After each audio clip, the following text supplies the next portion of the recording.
આજે તો ગયા મેળામાં મારા હાળિયું કરી નાખો ખર્ચો. જય શ્રી રામ મિત્રો, આજે છે 8મ એટલે આપણે જવાનું છે મેળામાં. હું દક્ષા અને કોમલ નીકળી જાય મેળામાં જવા. અને ભાઈ ગોપનાથ મેળો હોય ટ્રાફિક નો બને જ નહીં. તમને તો ખબર છે આપણે મેળામાં જવેલી એક ધક્કા બધે પોગે નહીં એટલે બીજા ધક્કો ખાવો જ પડે. ને આ ધક્કામાં તો 4 સવારી ગાડી ઉપાડી લાગે છે ગાડીને તો ધુવાડા કઢવી નાખશે. ગાડી કરી દીધી પાર્કિંગ નાથી આપણે હાલીને જવાનું છે આગળ. અહીંયા પોગી તો ગયા ઉભો વિચાર્યો કઈ બાજુ જવું એમ. વરસાદના લીધે માણસો પણ મેળામાં બહુ નથી આવેલું. શ્રાવણ મહિનો હાલે મહાદેવના દર્શન કરીએ હાલો, પછી કોને ખબર ક્યારે આપણે આવી પાછા. દક્ષા કે મારે ચા પીતો હું પી લે. ત્રણેય હાળીઓમાંથી એકી ચા નથી પીતા. ધૂમ બચાલે ધૂમ પુઈ પુઈ પુઈ પુઈ હમે.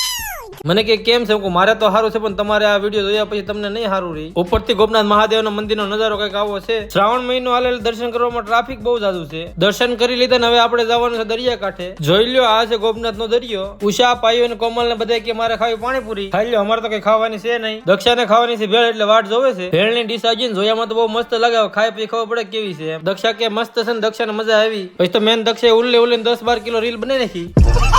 મારા હાળી ઉષા કે તમે બધા રીલ બનાવો તો મારે રીલ બનાવી તો આપણે બનાવી દઈએ પડે. ભાગતી વખતે બધા કે સોડા પી સોડા લાવીને ઠપ કરી બધાએ. સોડા પીવો ભલે બધા પણ હવનો ખર્ચો તમે બધા દેતા જજો. હવે કે મેન બજાર જાવ ખર્ચો કર્યા સિવાય મુખ્ય નહીં. આવી ગયા બજારમાં હવે જોઈ છે હું લઈ છે એમ. પછી આપણને ખબર પડશે કેટલો ખર્ચો કરાવ્યો એમ. થોડોક એવો ખર્ચો કરીને પછી નીકળી જાય ઘરે જવા. અને જાજો ખર્ચો તો ત્રણેય કરી નાખ્યો. 2 ગદા લીધે હામી માર્યા કરો. મજા આવે. ઘરે આવીને તરત મારે હાળી પાયલ ની ફુરફુરી ગાડી લઈને નીકળી જાય પિથલ પર જવા. ગઈ હાજે દક્ષિણ આવ્યો તો આવેલા દવા લઈ આવી. પડી ગઈ હાજે જમવાનું થયું તીએ ને બધા જમવા બેસી ગયા. ભાણામાં અપાયું તો મારા હાળી કોમલ ફોન માં જોવે છે. ખાવા બેસી દે ને તમારે વગનું મારે ખાઈ જવું પડશે. બીજે દી સવારે હું દક્ષા નીકળી જાય ઘરે જવા. તમને ઘરે જઈને મળવી. ઘરે પગી સીધા આવી જાય કારખાને. થોડાક કારીગર આવે ને થોડાક હજી નથી આવ્યા. હાલો તો બાય બાય. બીજા લોકો સબસ્ક્રાઇબ ફોલો કરી લેજો.